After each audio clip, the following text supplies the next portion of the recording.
Yay! Give ourselves a round of applause. I have to sing all of that again. Yep, you have to sing all of it again.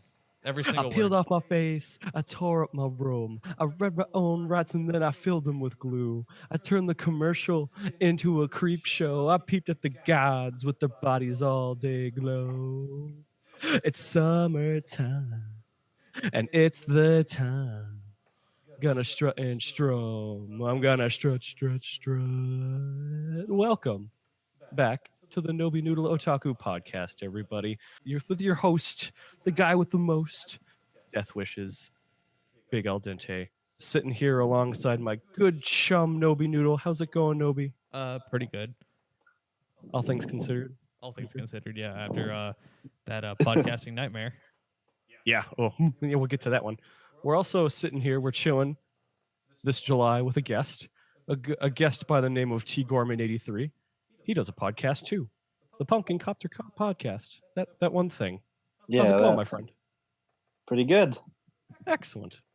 It's nice to talk to you again. Yep, you too.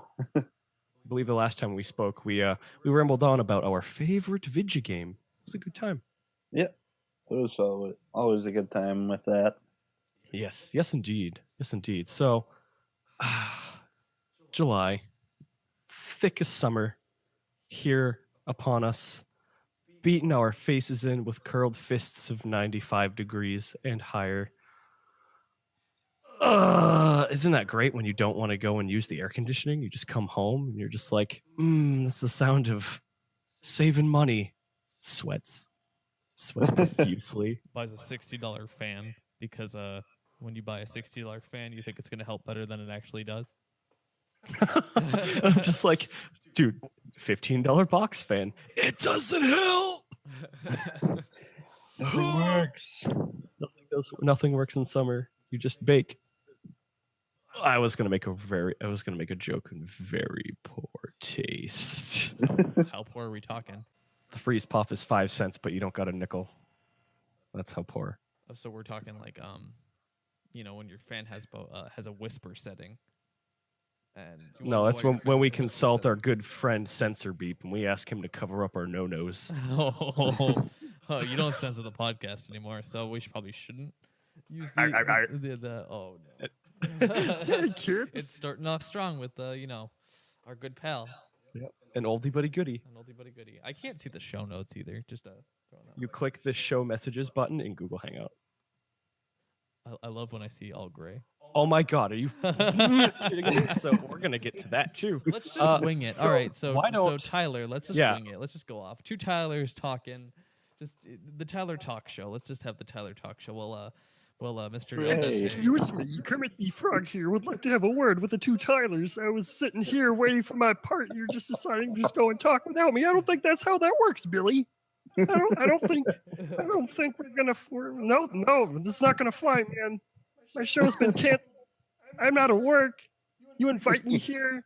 You give me water and stale popcorn. You expect me to just sit by and watch the show? Or no, I'm a guest. You host the show. Kermit the Frog here, and you're listening to the NobiNoodle O-Talk-U Podcast.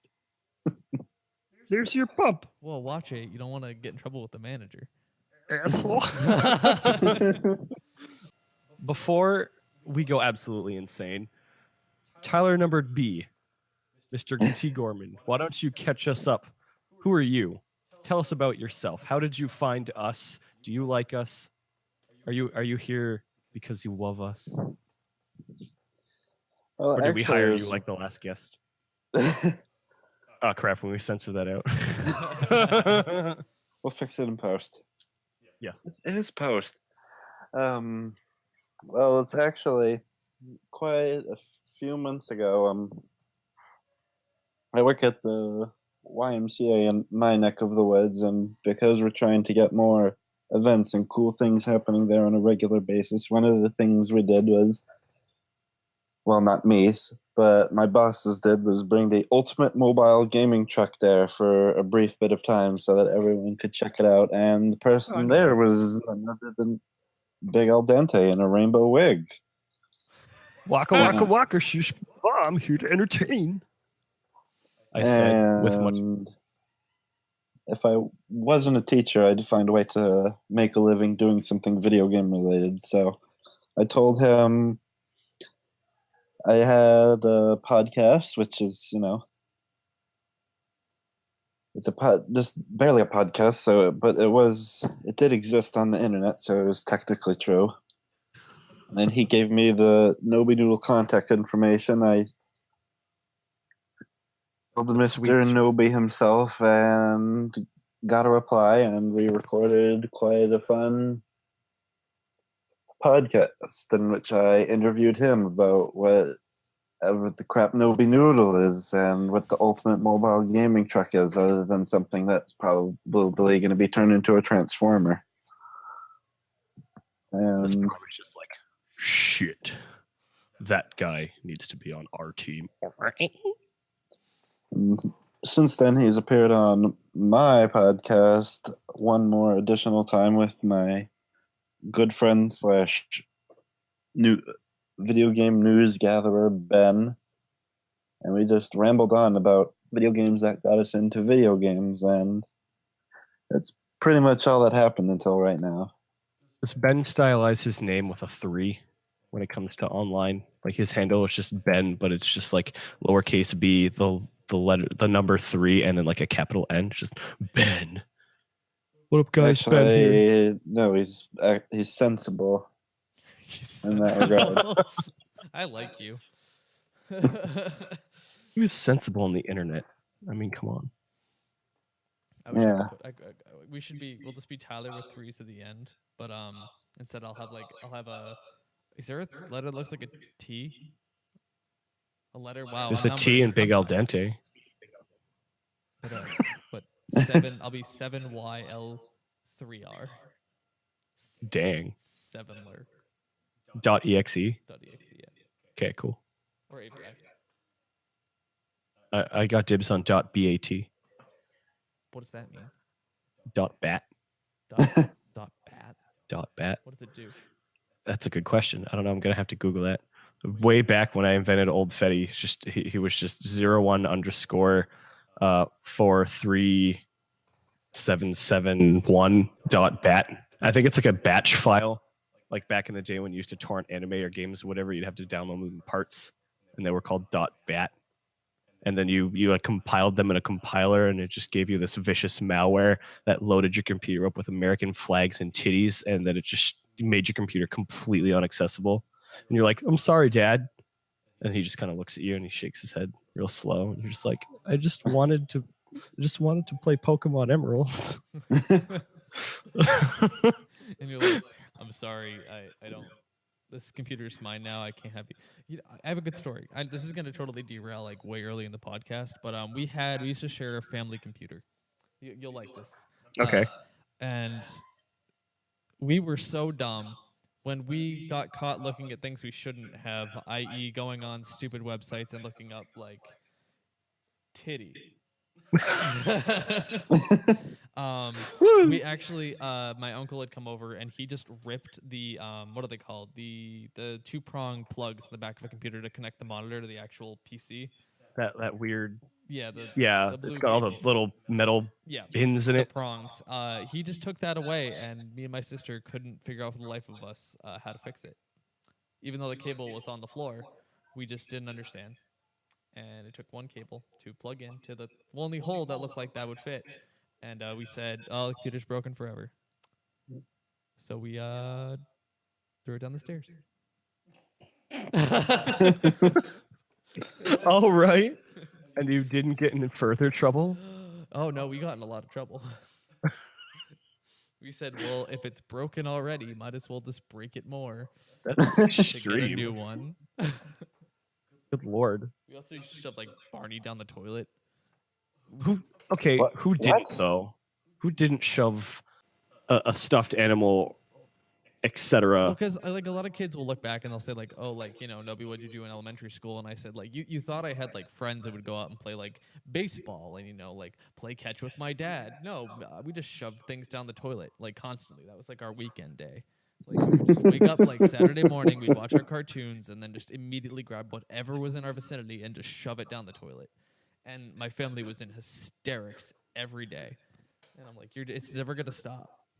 It's never gonna stop. I think maybe I stopped when I was like 9.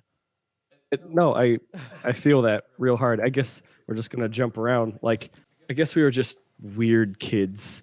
I remember not liking rocket power to the point where there was a restaurant in town that was giving you rocket power toys with every kid's meal. And I remember obsessively going back and forth just buying the toys of the rocket power gang because I really didn't like the rocket power gang. So I'd grab mom's freezer bags and I'd fill them up with water, and I would put Otto and Reggie and Squid and Twister in their own individual bag, and I would leave them in the freezer for a week. And then when they were rock hard, you could just barely see them through the frost. I'd take Dad's aluminum, like super hardcore MLB pre-registered baseball bat, and I would take them outside and I would just chuck them into the air and swing for the fences, trying so hard to get into the center, that candy core of sweet rocket power garbage. Just trying to, I don't know what was wrong with me, man. I just wanted to see him beef it. I wanted to be the Twister. It's a Twister. Whack! Ting! Shatter. So refreshing. I hated that show too. Where were you when the squid beefed at T. Gorman? I don't know.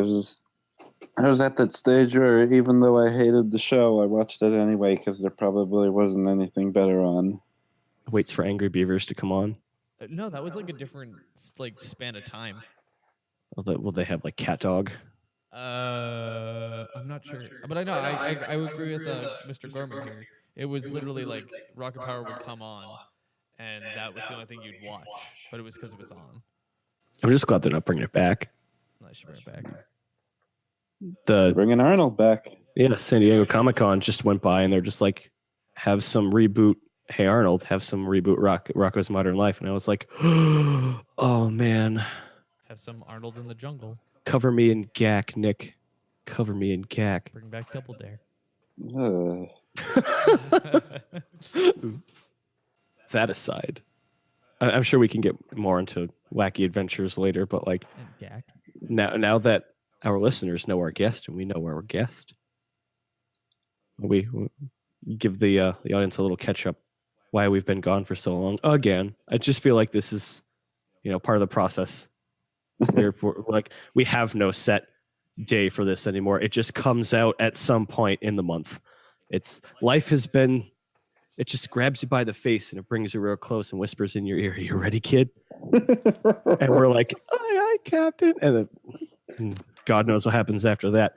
But it sure is hard to keep a decent schedule around here when it comes to content.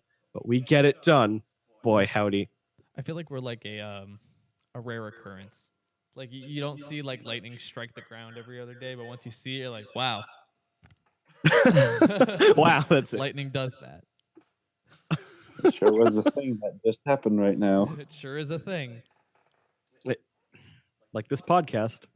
Sure is a thing. It's a thing. Thanks for listening. If you've made it this far, kudos. You deserve a medal. So IKEA is a place. Oh, we're gonna talk about IKEA? Yeah. I mean, it's the most. It's like the most. It's the biggest thing that's happened next to Splatoon 2, and you still don't have a Switch, so I can't really talk about that all that much. Right. But we were there. You have it? Oh, good. That means I'll have to splat Tim you in the face. Anyway, I'm getting ahead of myself. IKEA. So when you've had the same bed frame and mattress for going on like 15 years, you decide it's finally time to move on. 2 other members of the Nobi team, our artists, were just like, yeah, we go to IKEA. Our apartment's like furnished off IKEA. I'm like, I've only heard of it in passing. My old roommate in California, he bought a bed from there, and the only instructions were this little man who transmuted his hand to the bed frame, and he was sad about it. So he tried to call a guy, but he couldn't pick up the phone because it was a bed frame, transmuted to his hand. So he just kind of died, I guess. And what ensued was like a good week and a half of trying to get a bed together. So I'm like, I'm never gonna shop there. Fast forward to like a week ago. And that was an adventure. But IKEA itself is a wonderful place. It's big. It's like every possible conceivable way you'd want to dream up a bedroom or any other room for that matter is just there for you to look at and sit in and just kind of be like, gosh, gee golly jeepers, I wish this were my life. And then you look at the price tag and you're just like, that's never going to be my life. And then you laugh it off and then you take a selfie and cry. And you're like, my bedroom. Just kidding. JK. Look at my sweet setup. Look at the new NobiNoodle office. And I'm like, oh, I'm yeah. a toilet. This is all It's real, I swear. Spared no expense on the everyone toilet on seat. Twitter is like, what's that IKEA tag? And I'm just like, I didn't. What? And then the next day, the Twitter picture is down, and there's another Twitter picture with a really badly photoshopped out IKEA.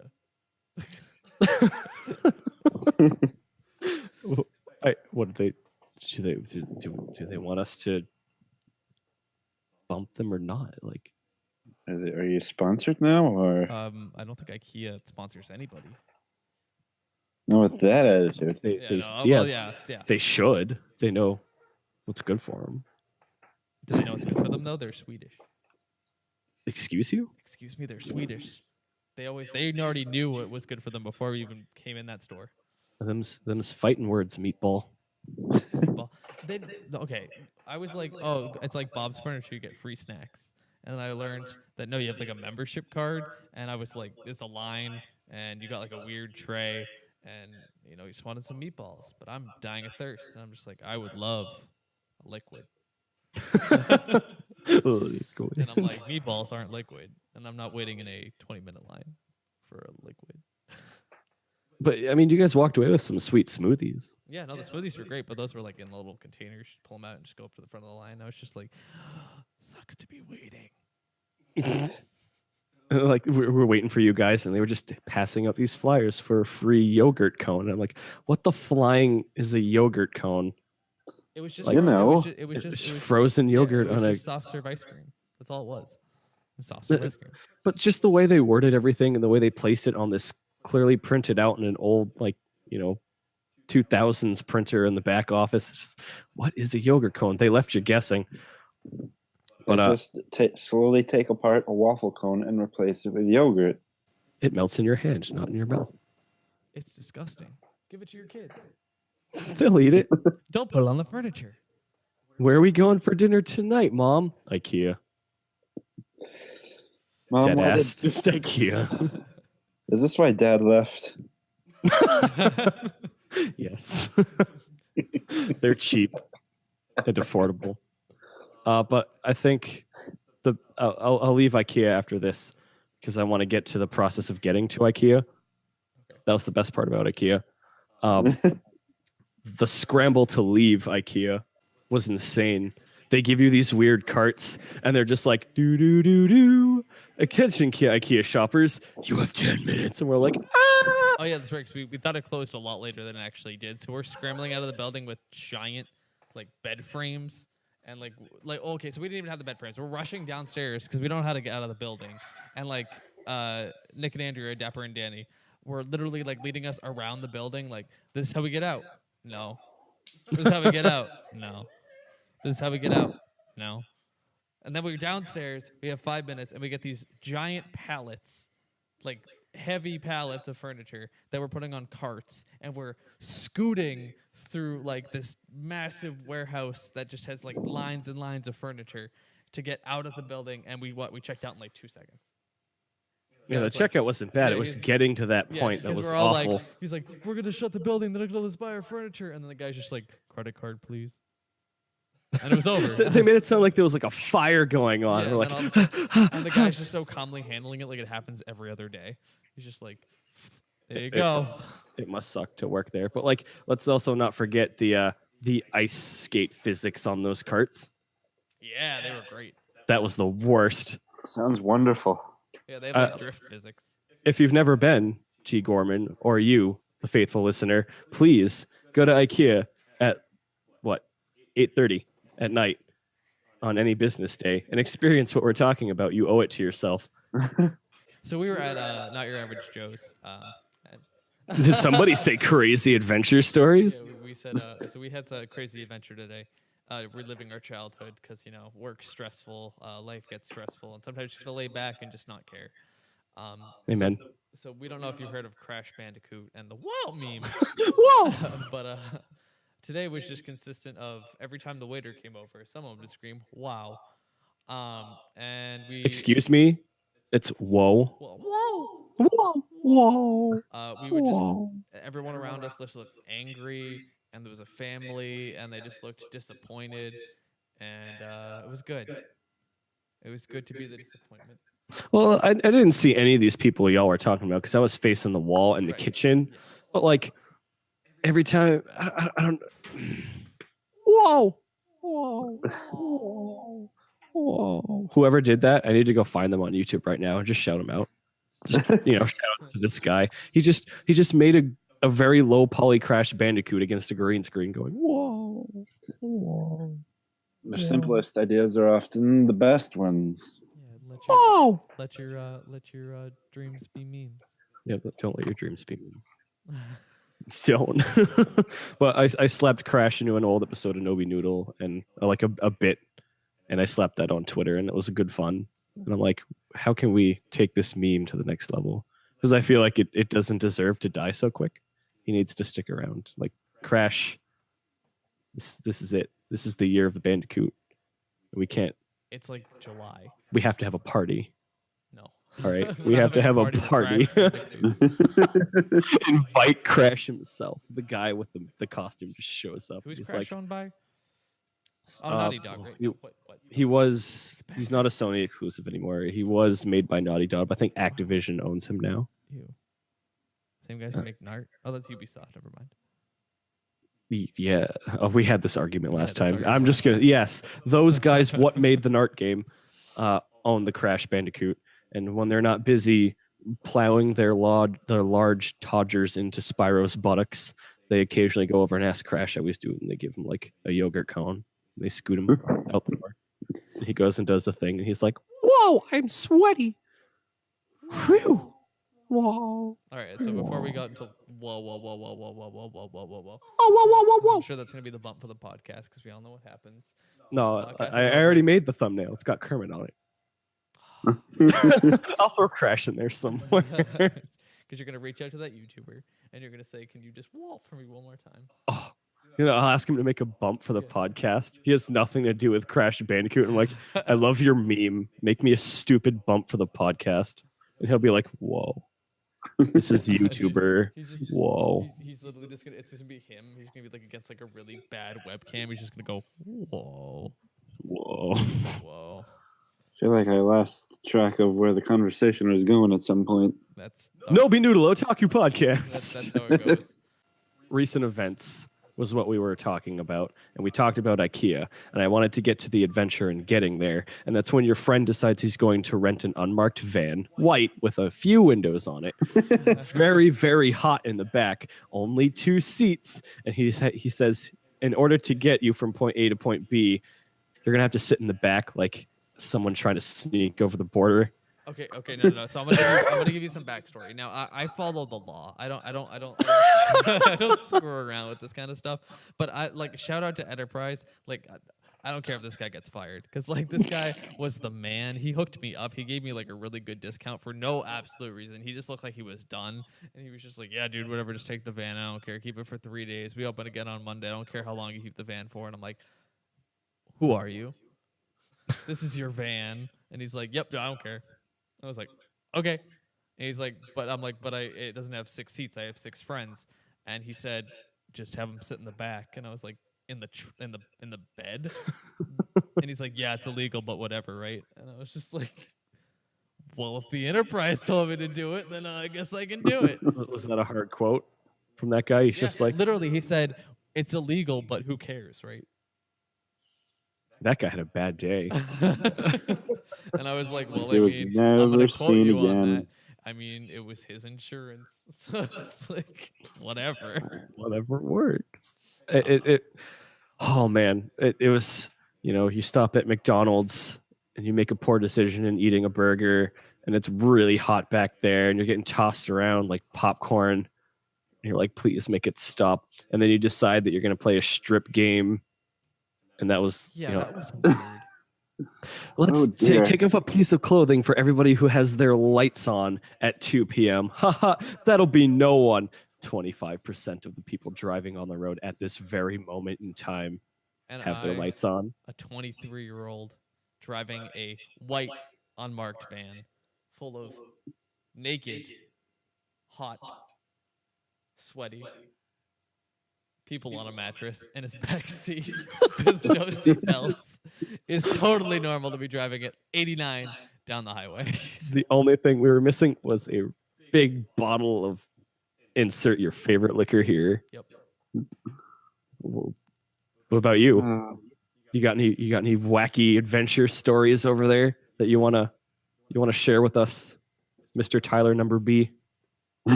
Let's see. Come on, you gotta have something. I mean, I just I criminalized myself, so it's okay. I just admitted to stripping in the back of an unmarked van, so share your deepest, darkest secrets with two strangers. Well, all of my adventures so far this summer have been comparatively mundane. Okay. Hey, it beats not having any adventures at all, right? Yeah. So maybe not a lot of people will be doing what we did, but you'll be the guy in this episode that they can relate to, and they'll be like, okay, I had that same sort of adventure. I don't feel as left out. No, they're going to look at us and they're going to go, wow, this guy's so normal. We're going to listen to his podcast because these two guys are weird. No, that works. Weird things. Every time I listen to his podcast, he says all -5 people listening, and I always feel bad. So let's share the wealth. And I'm sitting here like, 20 people listened to this last episode. Wealth. Whoa! I hate myself. What have I done? Fuck. Is it too late? Can I take it all back? Whoa! No, you can't take Crash back. He's a keeper. It's gonna cost me all 5 of my subscribers. There you go. Oh, now once we start spreading this around on social media, you're our guest. They'll be like, oh, wait, I actually listen to him. Let's go see what he has to say on a completely different platform, and then they'll learn more about you, and they'll feel more attached to you as their favorite Pumpkin Copter host. I think the thing is, it's so hard to get seen, which is dumb. Because you think there's 8 million people, 8 billion. I don't know the number anymore. We have a lot of people on Earth. But there's so many people number. Like nobody. It feels like nobody's watching, but I like you. You're endearing. I would spread your word. Spread the word of the copter. Spread the word of the copter. But it's just it's random. We shouldn't have any views. People would be like, what? But I think people just click on our stuff because we're weird. I think they see it and they're like, I can relate to a fidget spinner. Stop. Why did you just shake the box of markers? Added emphasis. It's a. I mean, if you think about it, fidget spinners are basically the equivalent of shaking a box of markers. Yep. We did fidget spinners last episode, okay? Yeah. No. Now we're on Crash Bandicoot and Kermit the Frog. So memes have evolved, so we have to too. So this is gonna go from otaku to omimo. Stop. Now we're playing with fire. Every week there's gonna be a new meme, and then takes off. I mean, yeah. No, I don't want to be omimo. We'll make a new one. We'll make a new one. Let's be called omimo. Otaku and omimo. Where we just speak in meme, so it's 2 hours of whoa. Okay, some 13-year-old, like a bunch of 13-year-olds in elementary school going into junior high are just gonna be like, have you heard this podcast where they just talk about memes every week? It's so edgy. You can listen to the meme, he does the Kermit meme. He talks about he does the duck voice. I want to drink bleach. They talk about wanting to die all the time. They get it. I want a and rusty nail martini. And every single episode of the meme podcast ends with a gunshot heard in the background. Oh, yeah, now we're talking. I was gonna say an air horn, but that's got some cake in its hand, running off with it. It's taking it. That's kind of the logical conclusion if you base anything, a hobby around memes. Yeah. Just a gunshot. Yeah. As soon as the gunshot goes off, can you have Clayton? That Clayton? Clayton. No, I was thinking about those guys from Airplane where every time he tells a story, anyone who's listening to it ends up killing themselves. And I want that podcast and that story. I want both of those to always end with roundabout from Yes. We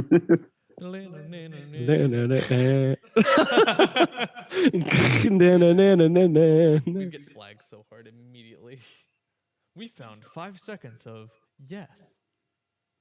But that was just, I spoke that. Nope, flagged. Huh.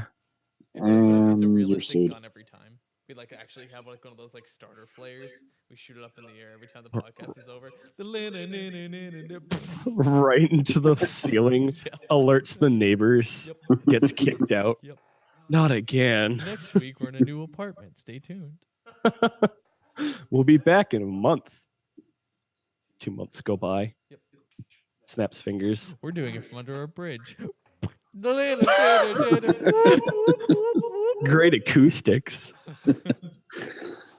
Okay, I don't know what we were talking about before this. I was trying to get Gorman to share with us some crazy, wacky adventure stories, but we kind of just crafted one from the ground up. Dodging us. Maybe that's his podcast. Maybe he has a secret podcast. He's actually famous. He has a meme podcast, and that's why he wants to hang out with us because we meme too.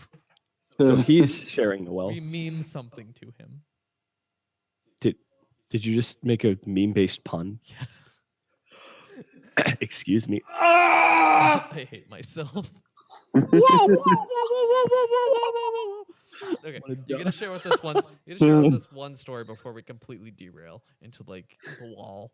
Complete madness. Complete madness. Assuming we're not already there. We're already in controlled chaos. We don't need like. Seems like we're getting close to it. Yep. What a concept. We get. Don't push me over the edge. I'm a donkey on the edge. Oh my god. Good. So what you got? Wow us. Wow us. I'm putting you on the spot. Let's see. Well, the closest thing I can remember to a wacky adventure was the only thing I can remember that to me qualifies as wacky was last October when I went to Florida for a friend's wedding. And, I was... Gosh, I can't remember the name of the airport, but the fun started beginning when the airport got delayed by an hour, and then another hour, and then they start rolling out the snacks and outside the boarding area, and so it's going to take a long time. And then I got on board the plane at like midnight, and then by the time I actually got to Florida, it was like 3:15 in the morning, and the fact that it took that long, and well, you're not wrong. I can't stand it. Like, every time I get on a plane, that something like that always happens. It drives me insane. The last time I got on a plane to go to Florida, funnily enough, the only reason that I felt it was subpar, I love the guys that I flew with. I can't remember I can't remember the name of the company, bless their souls. But I tweeted about it, and I had Mario Kart 8 on my Switch, and I'm just like, hey, look at me, I'm a Switch commercial. And then my Switch died, and it wasn't fun anymore. And then I got sunburnt to fucking hell. That was a huge mistake. I'm gonna sleep on the beach for a half hour, wakes up 4 hours later. Everything is awful. I wanna die. It was terrible. I can't remember what airline I flew on, but I know is that I'm never flying with them again, if I can remember. That seems to be the mindset of a lot of people who are flying nowadays. Yeah. Lots of flights on the news. X guy got kicked off. X guy got punched. Guy with a service dog got kicked off. Like I don't get it. Like why can't we all just get along? Why can't we just keep landing planes in the ocean and being cool like that one guy? I thought you were gonna make a "we're not aiming for the truck" meme reference. No. I was like, thin ice. Man, I was gonna say I have two. Like I walk back and it's like, there's always stuff I can talk about now.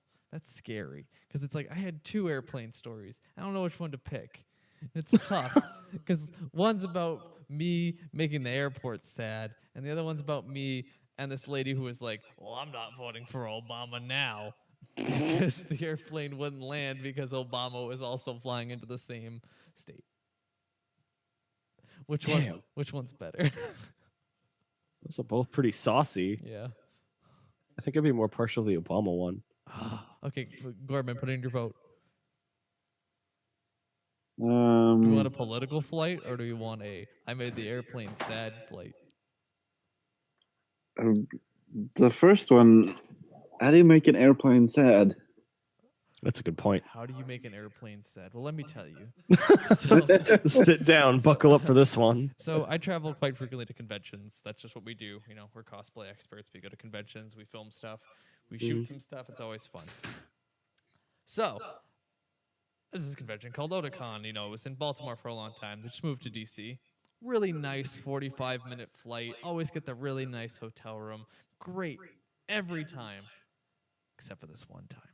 So what's that one time? I get to the airport a little bit too late. Now, I'm not talking like I didn't miss the flight, but Tyler panicked, and I rescheduled my flight. That was my first mistake. I had 20 minutes to get through security, and I think I could have made it if I wasn't a huge bitch and just did it. I was like, I'm going to miss my flight. And it was a sissy girl, and I hit the reschedule button, and I panicked, and I spent $300 extra on a new plane ticket. So already I'm sad. I'm like, I've already made errors. So then I get in, and I'm like, okay, this is fine. I have a new flight. I'll be fine. Nope. I missed that flight. Because I was in the wrong section. I think I remember this story now. Oh, yeah. So I'm immediately more sad. Because the airplane's making me more sad. So then I get another plane ticket. No cost, because they were just nice. So the plane comes around.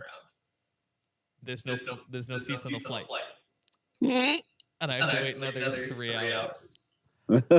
So at this point, I'm defeated. I'm laying on the floor. I'm talking to strangers. I don't care. Laying around. This place is my home now. I become one. I don't even physically feel like I'm in an airport anymore. I just feel nothing. And then numb. And then I found the bar. And this is where the airport got sad.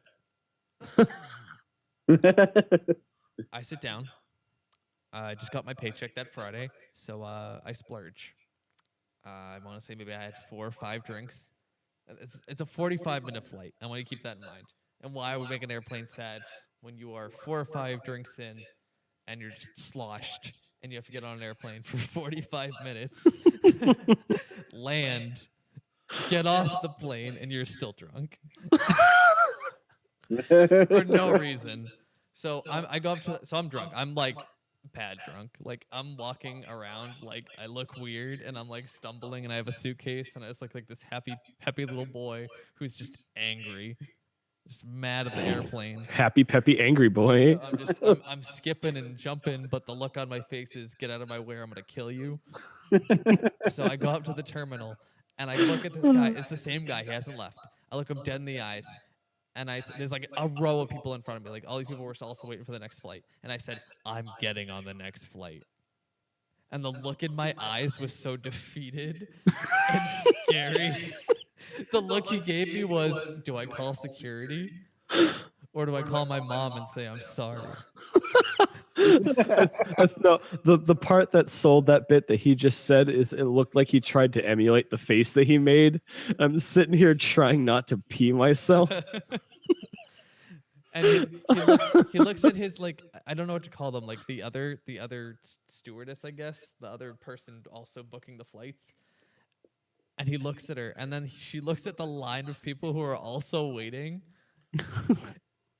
And she looks back and just goes, shrug. And he just goes, all right. And everyone is so mad that I got on the flight first, and I skip over to the flight, slap my ticket down, get on the plane. I'm jumping in my seat next to this nice old lady, and she's like, oh, Jesus. Because I just probably like reek, and like I'm tired, and I'm like dying inside, and I'm just sitting there like, I'm on the plane now. You're suddenly seen as a terrorist to some. Yep. And I'm bouncing, I'm acting weird, I can't find my headphones, I'm dropping stuff out of my bag like a crazy loon. And this lady's looking at me horrified, reading her, like, I don't know what it was, like, Find Jesus book. Like, I was just like, I sat next to the wrong individual. I'm like dabbing, doing some weird stuff. And then like the flight lands, and it didn't feel like I flew at all. And I get off, and then I just realize, uh-oh, I'm drunk. And I start, that long. I start tilting, and I'm like, oh, uh-oh. So I get off the flight. I go down the stairs. I say goodbye. And then I realize I have no idea how to get to where I need to go. I was really hoping that you were going to end that story with, and I promptly vomited on the stairs. No. There was no vomit, but I did spend an extra like hour and a half. Oh, no. Okay, so the thing that made this flight perfect was the fact that when I turned my phone back on, I got like 46 text messages and like 7 missed phone calls from my buddy Rob. I love Rob. If Rob listens, I love you. Panicked, like, where are you? Are you okay? Oh my God, what happened? Because the last thing I sent him before I got on the plane, because I was so angry, was plane emoji, explosion, sad face.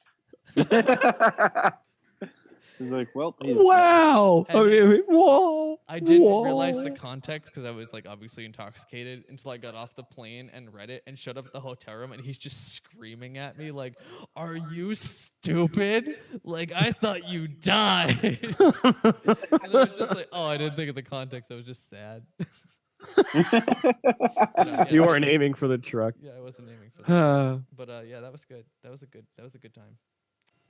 Well, that was a rousing story. How about I need to recharge my my laugh box. I need to go get a drink. Let's promptly cut to a break. We have so much more to discuss, including that one E3 thing that they did a couple months back. That doesn't matter anymore. But we watched it. We've got things to say. We'll be right back, guys.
Yeah.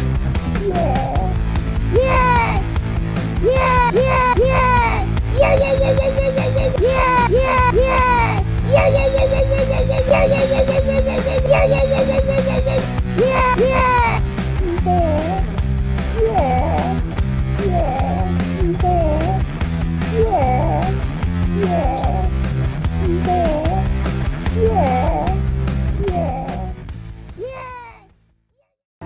this is Shelby Rabara, the voice of Peridot on Steven Universe, and you're listening to NobiNoodle O-Talk-U Podcast because you all are clods.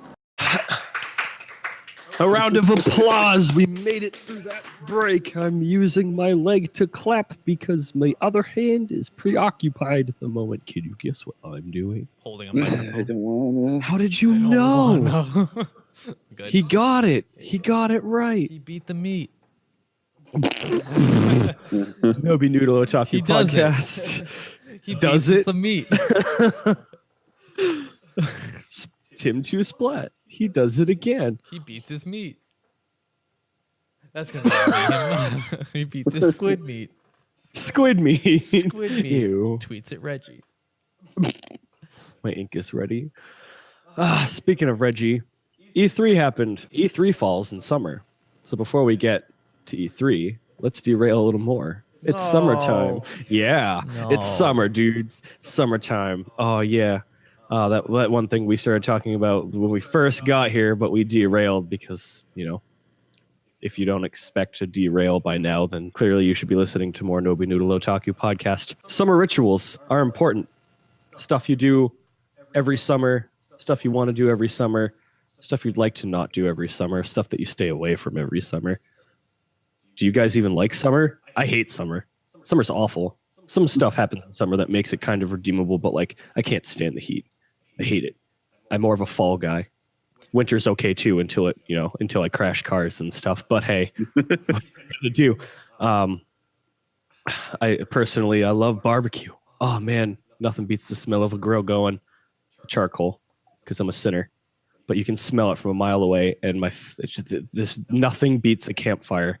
Like summer, I can always look forward to my most favorite smell in the world, and that's driving through the interstate, nothing but woods, and you can smell somebody with a campfire going somewhere out in the distance. It just smells so good. They had a Yankee Candle for that 1 cent that one time. That was awesome. I bought like 3, and I missed them. see, I was born in the summer, so like I'm what you call like a beach baby. So like I love the beach, I love the sand, I love the water. You can put me out in the sand, in the sun.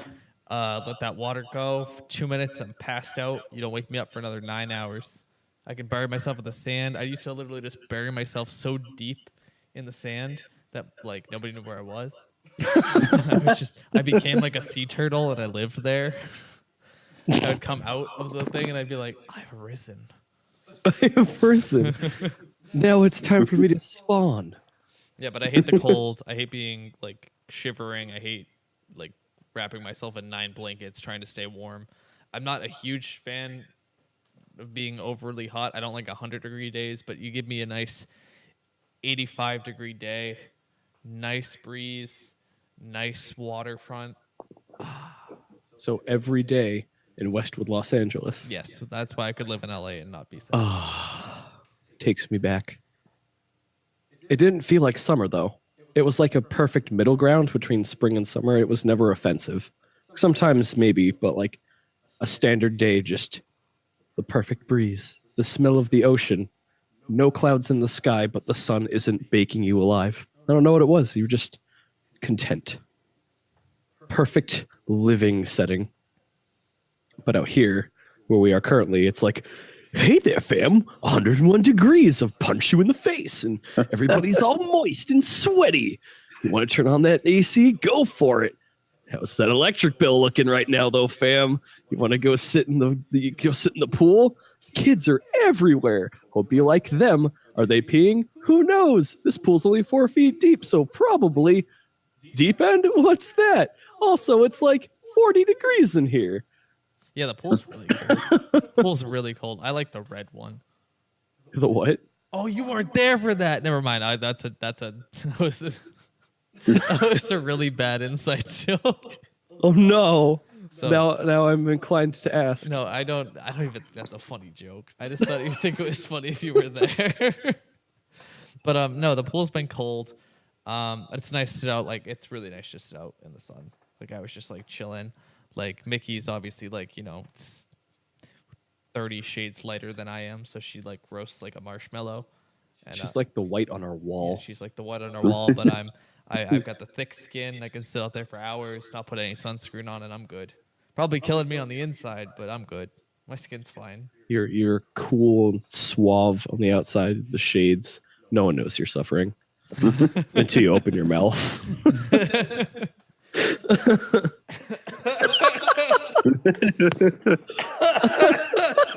Ow. Damn, dude. There's my autobiography right there. All right, fine. We'll move on to Tyler number B. You a summer guy? Well, not lately, since it's been so humid around my neck of the woods. I can't sleep. And then during that rare brief, like 3 hours before I usually wake up out of habit, and I do fall asleep, I just get really trippy dreams. From all the heat? Like something about the X-Men and the Avengers in some type of trivia contest. And you what, mate? Sounds like the kind of dreams I have. And the X-Men got mad at me for some reason. Yeah, X-Men they're dicks. So is an Avengers. But yeah, they're salty about Fox still owning the license and them not being able to appear in Marvel vs. Capcom. It's a sign. Yeah. You were told the sign. So Tyler number B has the answer. They're mad. He knows something. Doesn't FX do those like trivia shows in between their stuff too? Does that mean Sony's gonna own Avengers? No, doesn't Disney own Marvel? Well, Sony yeah, owns. Sony has the rights to Spider-Man. Sony just did that whole thing with Spider-Man. They agreed with Disney, but what if Sony just took Spider-Man? That would suck. Took everything. They just announced him for Marvel vs. Capcom. They took the whole caboodle. They took everybody. They take Avengers. They just like if Sony takes. Sony. What if they just sweep it right out from underneath Disney's feet? That would be awesome. Because then people would stop talking about a Marvel world in Kingdom Hearts, and I'd finally be like, the silence. It's here at last. No, but then, the Crash Bandicoot would show up with Iron Man and be like... Tony Stark's sitting there on that donut again. Just chilling out. He's really hungover. He just sees Crash Bandicoot walking down the street. Whoa! Whoa! Whoa! And Stark's just like, I gotta stop. Start team racing. So I gotta. No more. No more. That's a good point, though, man. Like, I can never remember them, but I always recall at some point having a really weird dream when I'm too warm. Yeah. I can't, like, after I've been awake for long enough, I can't remember anything that I dreamt about, but they're always really weird at the time. Yeah, it's because your brain is going into heat exhaustion. It's like, your please seek I'm cooler hot. shelter. I'm hot. I'm going to put somewhere else. You know what's cold? A nice cold trivia room. With Sony. With Sony? They're watching you. Don't fuck up. It all comes back. These dudes in suits just staring you down. The atmosphere in the room is cold. But under the collar, you're sweating buckets. Yeah, you're sweating buckets. Like, your body knows what's up, but like inside, your brain is trying to be like, those cold dagger stares. They're making you chilly, aren't they? Making you real chilly, aren't they, Tyler? You want Wolverine and Marvel vs. Capcom? You better know your stuff, kid. I swear to God, you're going to ruin it for everyone. You're like, oh God, adamantium. MODOK. 1993. And then he's dead. Dying the dream, dying in real life. X-Men confirmed to not be a Marvel vs. Capcom. The worst timeline confirmed. Yeah, we're on video games. We're talking about video games. Should we finally get to E3? Yeah, we can talk about E3. Okay. I was gonna say, can we talk about worst timelines? Because we could have a whole conversation about the worst timeline. We'd be here longer than 2 hours, that's for sure. We got the whole new podcast idea. First the meme one, then the timeline one. Worst timeline podcast. With your hosts. It's just called worst case scenario. With the sad boys. Or just the Worst hashtag. case scenario, we become a meme podcast. Oh, there it is. No! We are the worst timeline. We're already kind of that, though, aren't we? Yeah. Wasn't there that one that shout outs to our number one fan at Kineticon who's like, I listen to every episode, and we're like, neat. Who? You're the one who told me. I was sitting in the line for Oh, yeah. That is right. I forget. We have fans. We have fans. I forget that. E3 has fans. E3 has a lot more fans. Yeah, they should share. If anyone's sharing the wealth, it should be, the big three. Did you catch? I'm sure Tyler number B saw all the press conferences. You were there for just Sony, though, right? No, I saw.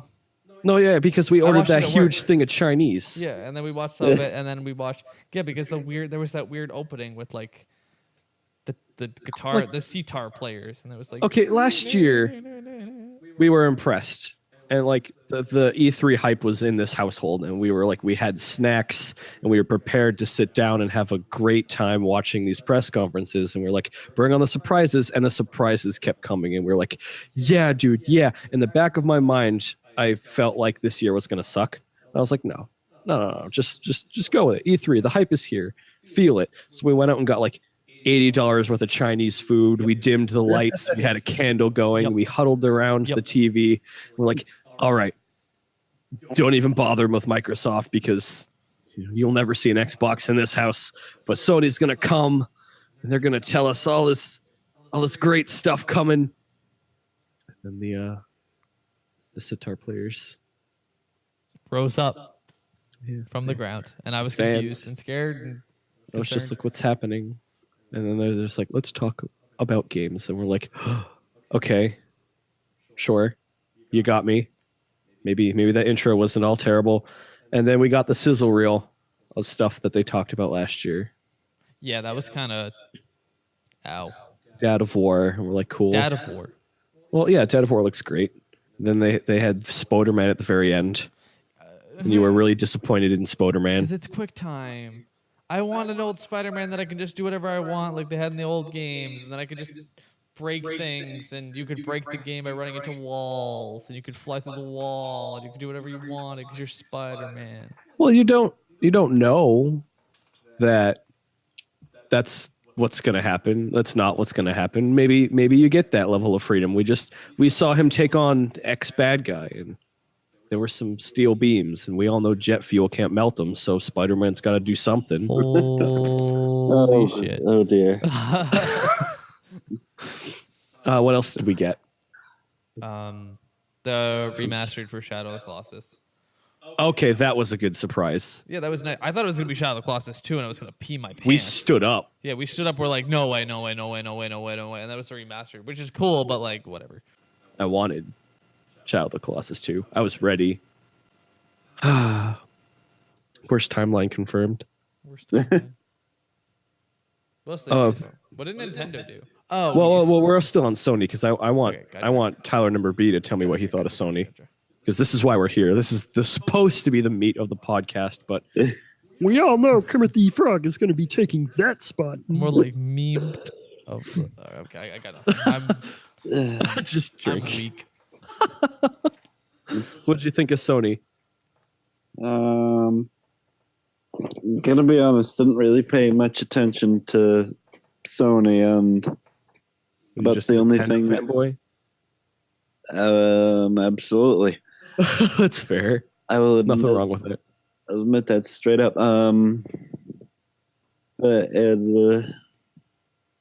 Shadow of the Colossus,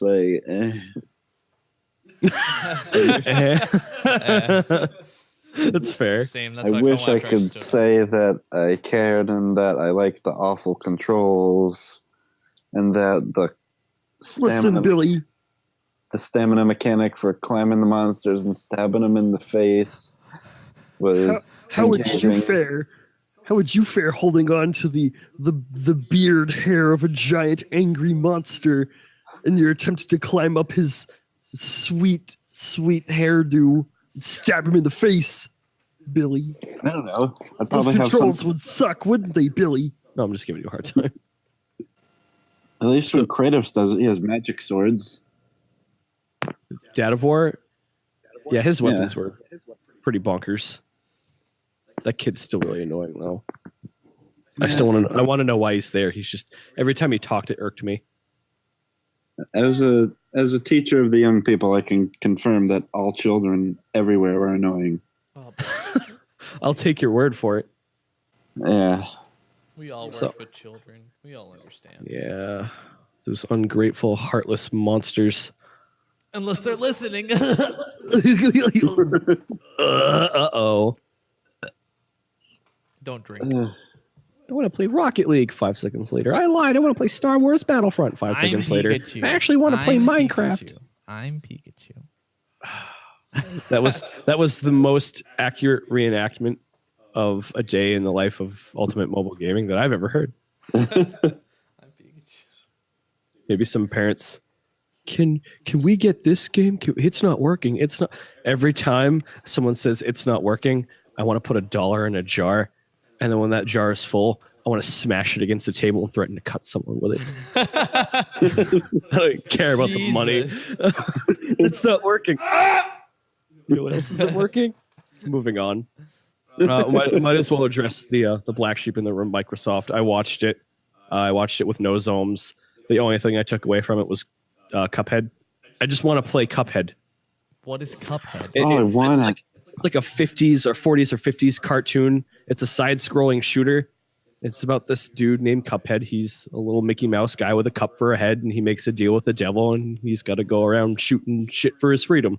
And his buddy Mugman joins, and they just go on a crazy shoot-'em-up romp. And I'm like, that game looks great. Oh, it looks so awesome. It really does. It's been in development hell for a while, which kind of sucks. Yeah. But supposedly it's coming out sometime this year. Is this the one that was all hand-drawn? Yeah. Yeah, I've seen a little bit about that. It looks really fun. And also, I'll have to go back and show you the footage from the alpha for Sea of Thieves, that game Rare's making about how you are a pirate in an MMO. Oh, yeah, and you can drink and stuff? Yep. Yeah, they had a huge video for that this year. Ooh. And it looked great. Like, I was kind of sad we didn't have an Xbox at that point, because like I would play that. That looked like a lot of fun. They had raids. They stole some treasure. They fought some evil enchanted skeletons. Got some booty. Nice. Swam. Look, if you haven't seen it yet, if anything that I just said appeals to you in any way, you got to go check that out. Okay. Oh, look, what else is Rare doing? Connect mini games. They're dead. They're dead, Jim. They're a shell of their former selves. We'll never get Banjo-Kazooie 3. Yeah, just go and look at this. I want Banjo-Kazooie for Smash. Please. I want Smash on the Switch. Smash on Switch is also a good idea. I want Smash on the Switch. Well, now that we're talking about Smash and Switch, we can switch. Haha, get it over to Nintendo. Click. Click, click. Boom. Boom. What else see, I spent the whole Nintendo conference just waiting for them to say, and here's Smash Brothers. So I was just really like tense the whole time. Like, I'm at work watching it on like TV, and I'm sitting there shaking, waiting. You know, people are coming in. I made a bet with no zomes because I had insider information that was leaning extremely towards, yes, they're going to do a port for Smash Brothers for Wii U 3DS on Switch, and they're gonna put it on the banner for the Nintendo Versus on Twitter. And I was like, this is it. I'm ready. And I was like, if they announce it, you have to take 3 shots of Kraken. And if they don't, I have to take 3 shots of Kraken. And they didn't announce it. So now I still have to take 3 shots of Kraken. And every time I'm reminded, I say, I got to work tomorrow. I got to work tomorrow. It's not happening. I was so disappointed. Tyler, number B, you have no idea. I just want to take Smash Brothers. That's all I wanted was Smash Brothers. That's it. We have 8 Joy-Con. We're ready. I know. That's the thing. It's like, when did they announce Smash Brothers for the Wii U? It was immediately, right? I don't think so. How long did it take? I think it was like the year after the Wii U came out. Yeah, fair bet. Yeah, in 2013, I was at E3 when they announced it, and Old Fetty and I, we lost our collective shit. And I think it came out in 15. I think it was like 2 years after that. We got the box over there somewhere. We have a computer. We can go look it up. But the Switch just came out. If they're still waiting on it, I want to say they're adding new content, or maybe they're just not doing it at all. Maybe we're just looking up at the sky, looking up at the stars and dreaming. But it's such a household thing now. It's like they're one of their biggest sellers. Why wouldn't they sell it?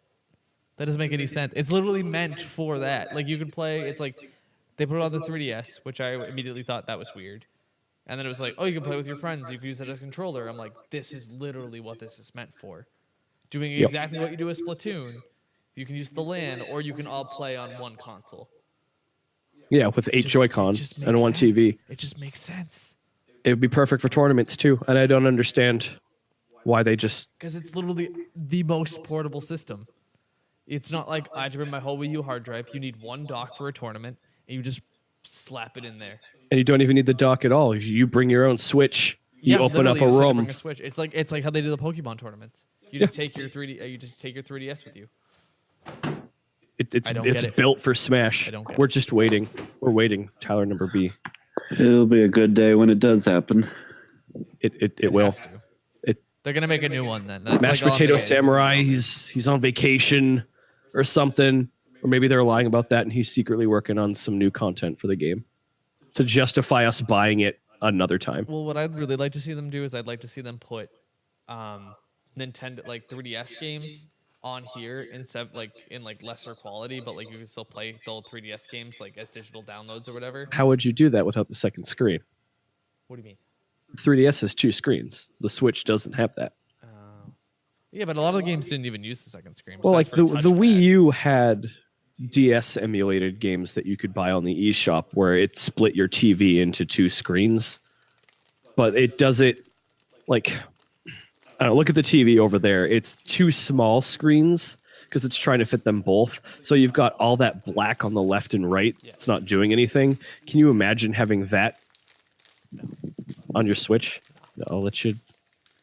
There's a pair of scissors there. You can cut that bag open. I got it. Okay. No, it's just I feel like this system is perfect for things it's not doing, and that sucks. Says everybody right now, yeah. They gave us Neo Geo games, which is cool, don't get me wrong, but we're still waiting on a bunch of other stuff. And don't even get me started on that voice chat party app for your cell phone. I don't even want to talk about that steaming garbage. Have you tried it for Splatoon yet? Nope. Don't. I don't use voice chat. Didn't you just say the other day it worked great? Anyway. It did work great. And then I watched the stream over again. I'm like, did I really just do that? Was that really the thing I just did? Do I have to live with the fact that I did that thing? Yeah. I have to live with that. I took my cell phone.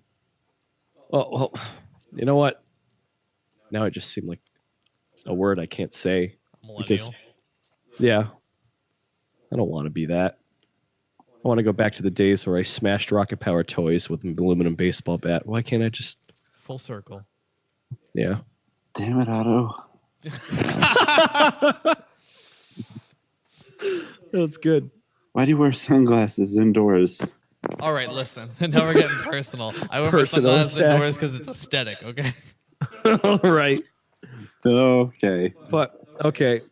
We're all very excited for Smash. Didn't we talk about who we wanted to see in Smash, Tyler number B? Maybe. I can't remember. Well, if we did, or if we did on another episode of Otaku, who cares? Let's do it again. Before we get into the rest of Nintendo's press conference, I can say with certainty that I would like to see Wreck-It Ralph, quote from Cave Story, Banjo-Kazooie, and Smash Brothers. That would be rad. Any one of the 3.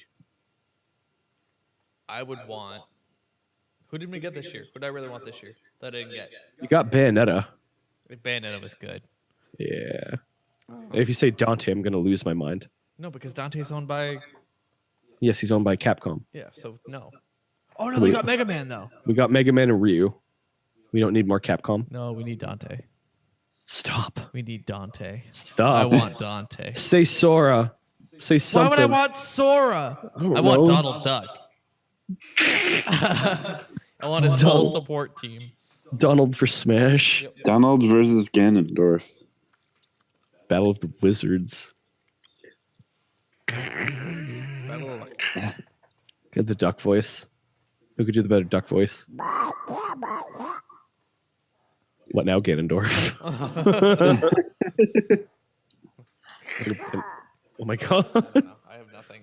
No, it's that I don't really want Dante. I like Bayonetta better just because she's a little more flexible. I feel like Dante fits better in a Sony game.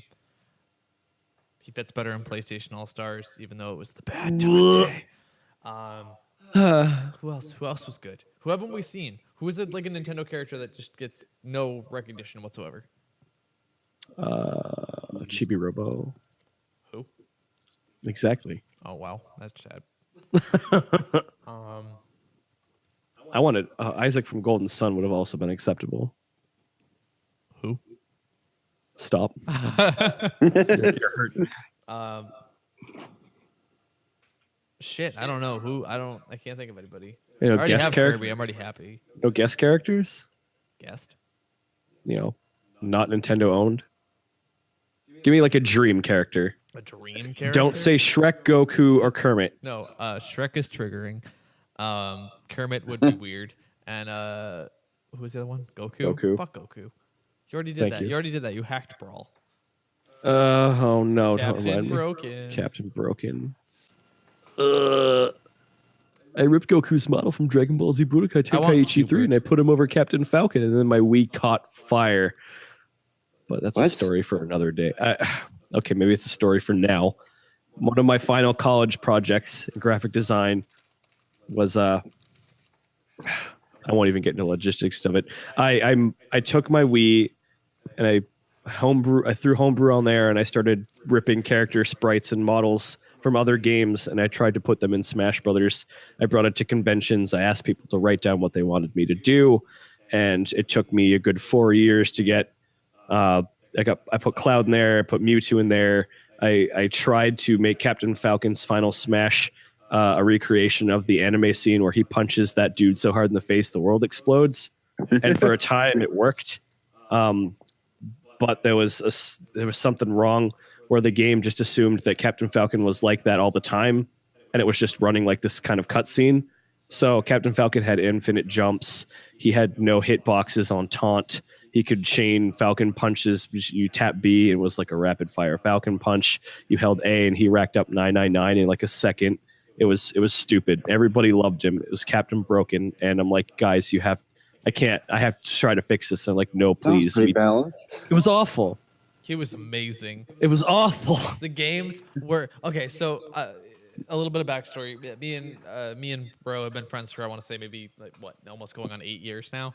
Mm-hmm. And the first time I met him, he had me sit down and play this game, and immediately, I want to say maybe like 12 seconds in, somebody picks Captain Falcon and immediately gets a smash move, and it goes through that cutscene. And the Wii made that awful screeching noise. And I just remember you going, "No!" and just, like screaming at the top of your lungs, like, and everyone was laughing hysterically because it was so funny to see that broken fist and like just frozen screen and that Wii just screaming, and you're just like in hysterics, like, "It's not funny, guys. It's not funny. My Wii." It was so it worked at home. I was just laughing so hard. It was I don't know what it was happened. The best thing ever. I was like, I don't know why this is so funny. You just see the opponent. It's like instant 999 damage, and the game locks. And the Wii U makes this noise that's akin to a cat gargling razor blades, and the controller ports just start smoking, and I'm going insane because like I don't want to buy another Wii. What happened? Did my game just fry? My memory card with all my mods are on there. Like, I don't want to do that again. Please no. That's what Please you stop get for not laughing. paying tribute to your Dark Master. It was so funny. So I instead I tried to. I tried by hand to break other characters. I tried to make God DDD and legit Supersonic as a playable character, and it turned out garbage. And then when they announced the new Smash Bros. Game, I dropped everything cold turkey. Like, I never want to see this crap again, ever. Could you mod a Wii U? I'm sure it's possible now. don't. I'm not gonna. There's 50 of them now. Like, it was just like, oh, neat, you made this? Cool, it's already dead. Captain Broken. Look, he can chain Falcon Kick in the air. He can just fly in a straight line forever and not die. He'll ignore the blast line. He just touched the ceiling. He would Falcon Kick and he would just hold the pose in the air forever. Yeah, and he couldn't die. He couldn't come down, and he never took chip damage. And no matter how many times he tried, he's just like, yeah, I just won. I'm going to run out the timer. It was just like the game just made noise, and you just sat there and you started laughing because like it was just so funny to see Captain Falcon fly in the middle of the air and go, ah, and then come back down immediately, like smash move you, and then you'd be dead, and then the Wii U would die. And that's why I put Goku's costume on him, because like I can't think of anything else to do. It was perfect. There you go. It's Goku. Real life Goku, guys. Simplicity. How he would handle Smash Bros. Mario, power pole the butt. Don't stop. Okay. Nintendo's press conference. What a story. Aside from no Smash Bros, it wasn't a complete wash because we got two Metroid games. Exciting. Metroid Prime 4. I stood up and screamed. I'm like, there's no way. And then it happened, that number 4. And I'm like, and then it said Metroid Prime. And I scared Mickey and Nozomes out of their seat. I'm like, I screamed as loud as I did when they announced Shenmue 3. I'm like, no way. I don't want to ruin the audio levels, so I'm not going to do that here. Right. Yoshi. Neat. That game just looks adorable. Like, I just recently finished Yoshi's Woolly World, and I'm just like, that game makes me feel like I'm wearing a very comfortable sweater, and I'm feeling good about all my life decisions. I don't know. He's not yarn this time though, right? He's just it's all cardboard and diorama style. He's cardboard. And it's on the Switch, right? I don't know. It is. I don't know how to feel about it yet. And it's certainly not feel good. That was a joke at the developers. They're called Feel Good. Oh.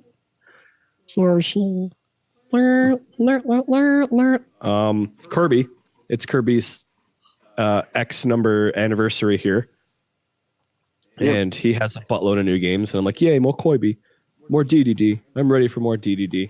Give me that sweet work. Kirby on Switch, right? I think he's on both. I think Switch and 3DS. I feel like we haven't had an actual Kirby game on a system. Oh, that's right, because that crazy 4-player Kirby game that they were trying to make back in the day, they're finally making it. It's like Superstar Ultra's Helper system, but 4 players. And it looks awesome. Combine power-ups. Yes. Things, yes. Like water bombs. Oh, I remember now why I like that. Kirby 64. Fire boomerang. Yeah. Oh, goodness. I want Kirby Air Ride 2. That would be acceptable. We played that game into the dirt. Yep. It's not working anymore. Because it's in the dirt. It is in the dirt.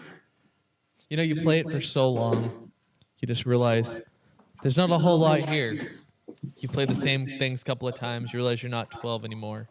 Your friends don't have the same enjoyment of collecting all these strange, unusual carts. And you give up. You realize Al Dente is better than all of us at the game. And he knows the cheats and how to go faster than all of us. And then it's not fun anymore. Then your wife leaves you, and your house gets foreclosed. And then you die. End up in a little cement coffin. And, after that's a mystery,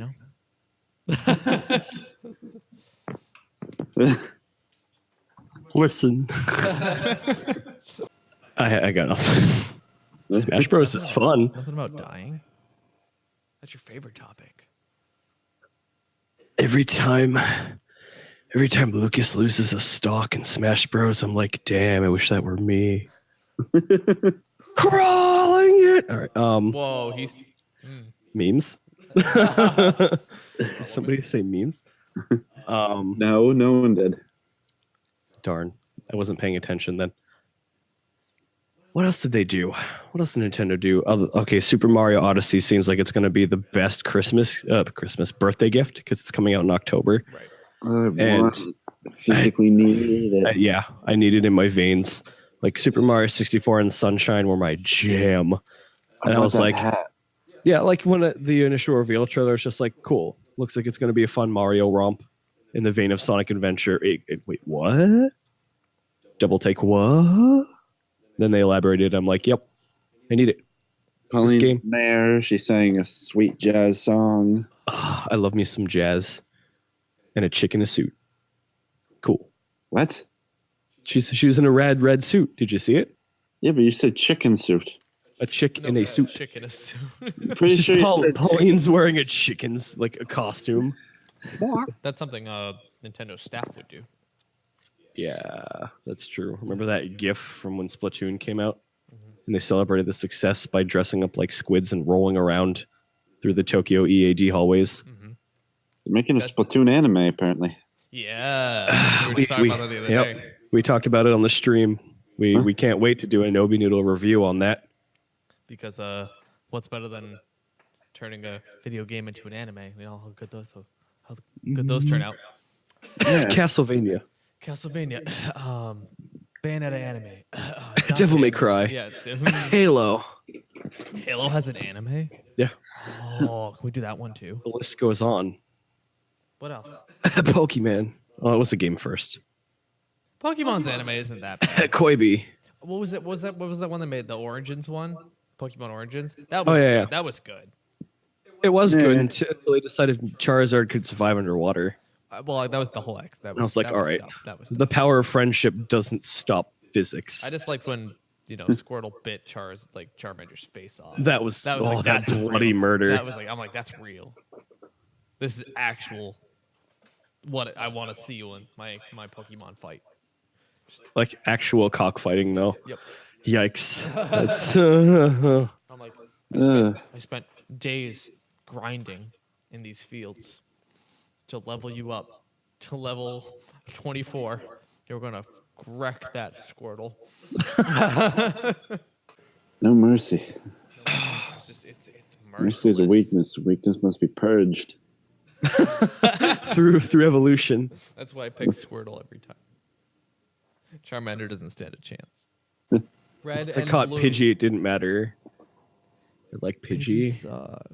I like Pidgey. Pidgeot was the cool one. Yeah, you have to start at Pidgey if you want to get the Pidgeot. I always got a Rat-Tat first, and then it turned into a Raticate. But I had to do the whole jump through hoops to get the Raticate. And I was like, Raticate's dumb.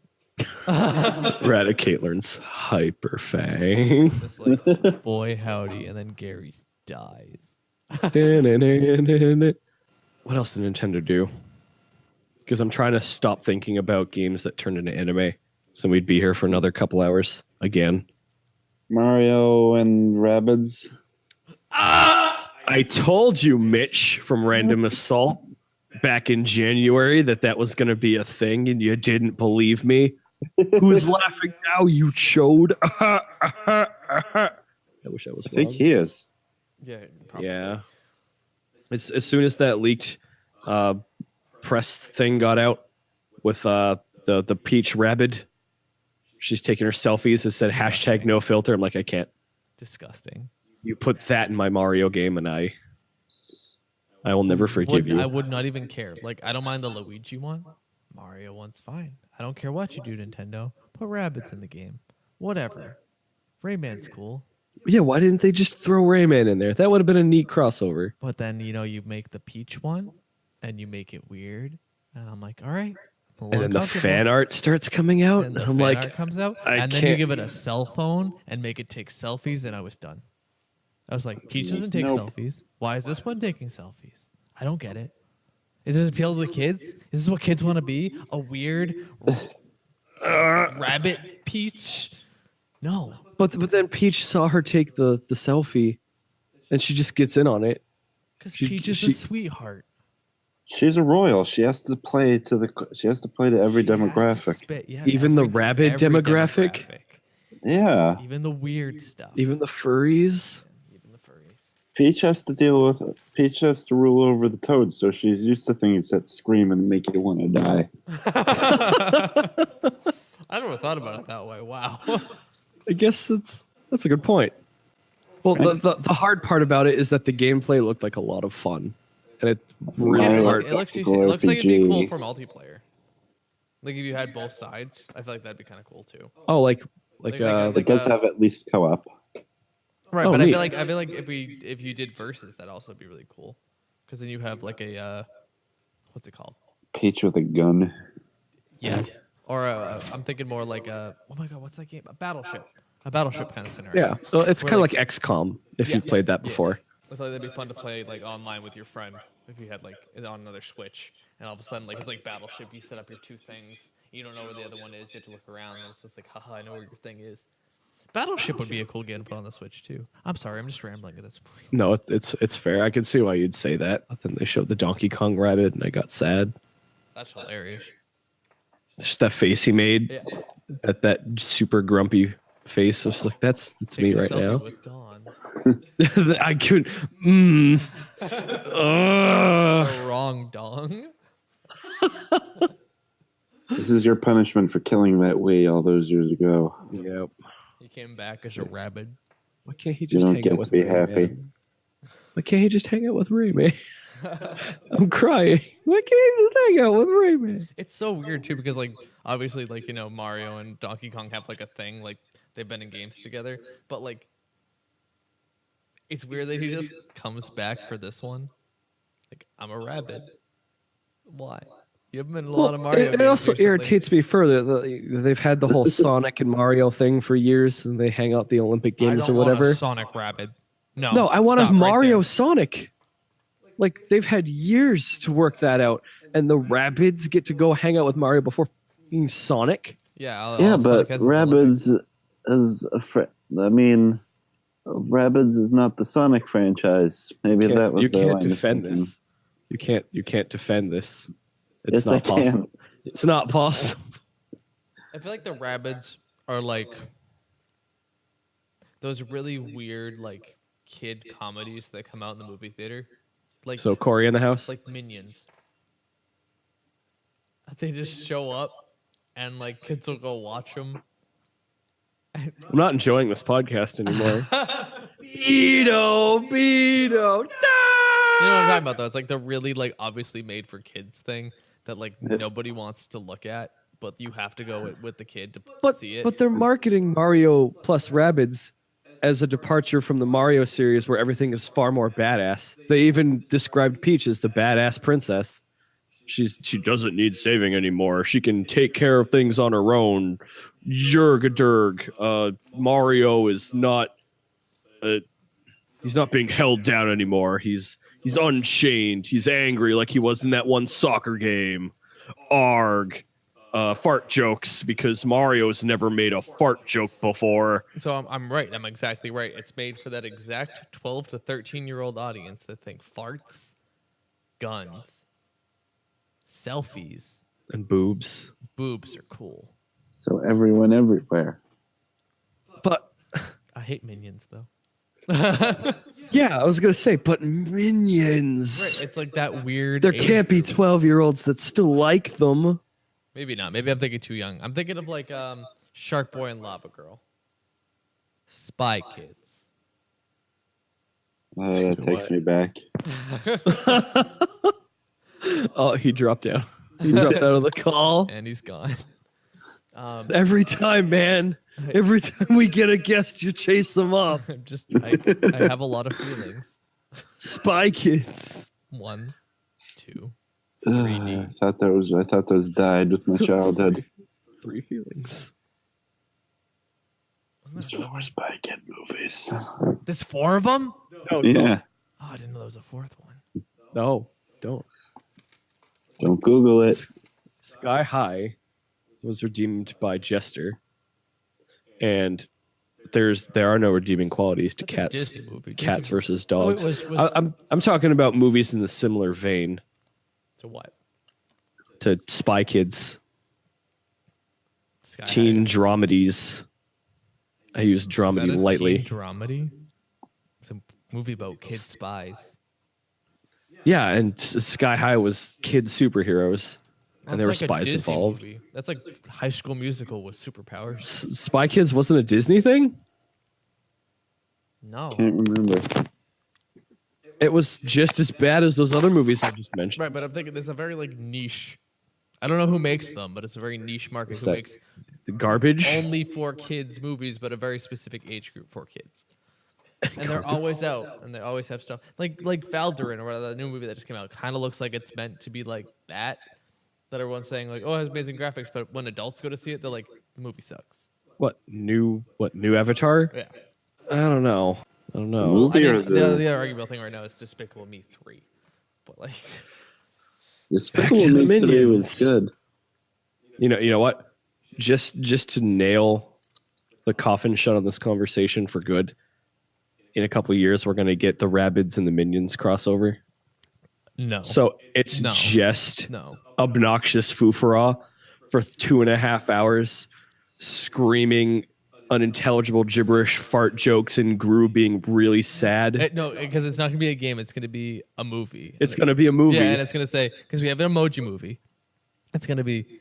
Oh, great. The emoji movie. You've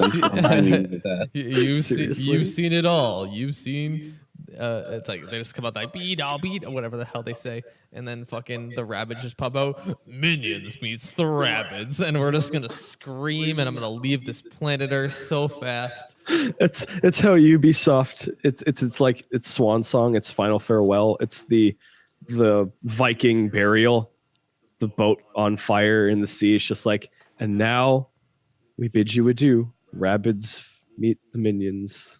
And then we all die. It'll pop up in a couple summers during that drought where there's nothing good on TV and there are no good games coming out and there are no good movies. So long, and thanks for all the fish. Yep. So this time it's going to be thanks for all the...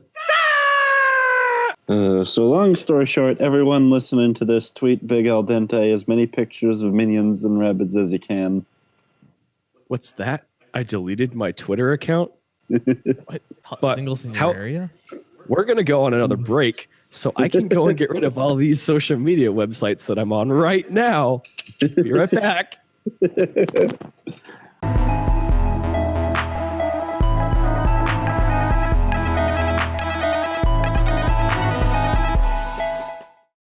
Loving in the summertime.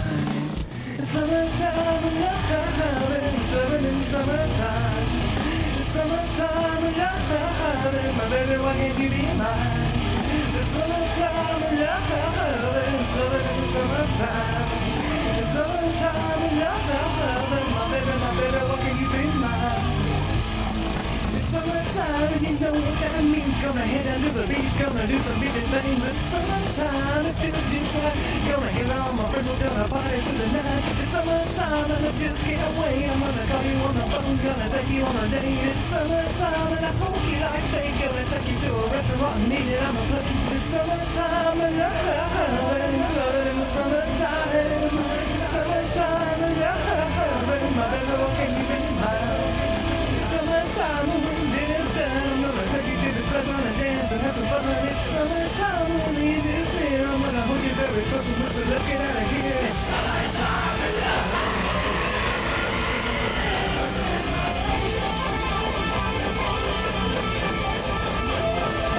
summertime and it's summertime and it's summertime and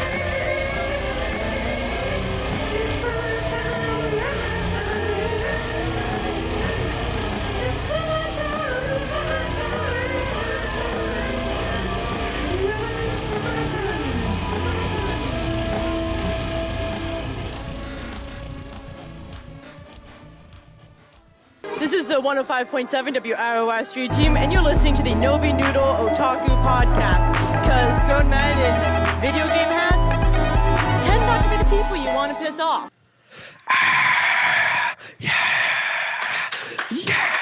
You hear that? That's the crowd. They are going wild because we are back. NobiNoodle O-Talk-U Podcast. We're wrapping it up. The home stretch of the July episode to be named. Tentative title here, and to be determined etc. filler. Yes. So we touched very briefly on summertime media drought. So I don't know what you guys look for when it comes to media, but I just, the stuff I consume never seems to update during the summer. The wait for fall is, it used to be terrible. Like nowadays you can hop on the computer and torrent anything, or you've got Netflix at your disposal, et cetera, et cetera. But I remember, since the general theme of this episode seems to be talking about stuff we've done, I remember as a kid that summer was about hanging around outside because there was nothing on TV. There's nothing to play. Reruns and rentals up the butt. You did your best to keep yourself entertained when you couldn't go hang out with friends, when you had nowhere to go. What am I going to do? See, back in my day, during the summer of Scholastic, you know those little spy toys you can get in the mail? From the cereal box tops? No. If you went to, so in school, we had these magazines from Scholastic. Mm-hmm. And you can get a subscription for like a spy handbook thing, right? Like the camera and the pen, or the magic diary that only opens to and your little voice. Handbooks, right? Tyler was subscribed for a good 2 years. So I gained a lot of weird stuff. So this was 2 summers of summertime spy fun, where Tyler got in a lot of trouble. I got this one thing that was like you could hear into people's houses. Like it was like they had a little satellite dish thing looking on it. Drone? And I didn't think no. You could you had to stick it to the wall. You had to listen with headphones. But I didn't think it was gonna work. Like I was like, it's from a box, it's not gonna work. I could hear straight into like 3 bedrooms down. And I was like, uh-oh, I shouldn't have this. I heard a lot of things I shouldn't have heard that summer. My eyes widened. There's no way. I couldn't. And you're gonna tell me you got one of those X-ray specs. You just saw right through the girls' clothes, didn't you? I didn't get any X-ray specs. I got glasses that had mirrors in the back of them, which was stupid. So you could see at your peripherals, but you clearly saw mirrors on the side of my head. And I'm like, this is stupid. I got a juice box camera that looked like a juice box, so you could take the picture, but it looked like a camera. I got 3 sets of detection alarms that would literally blare this really high-pitched screech. Oh, I remember those. Yeah.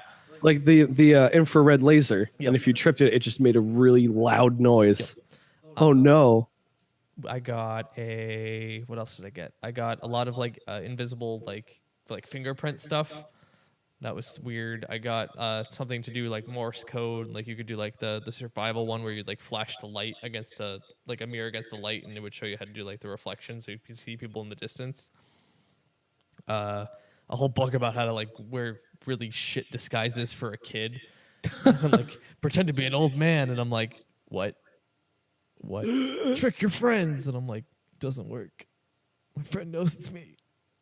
Oops. He can discern me from others by the sound of my voice. I don't know where. Fuck. I think I'm all leading up to the one scenario where we were outside my buddy's garage, and he wouldn't come outside.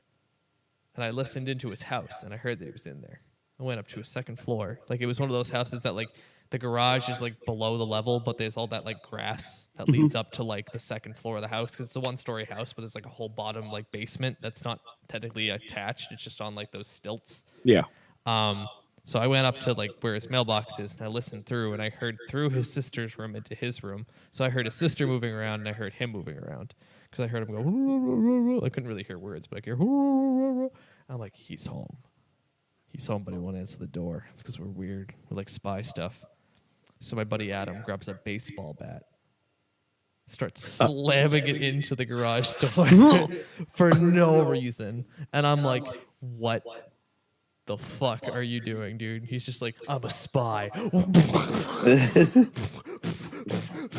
his dad came out, and he was pissed.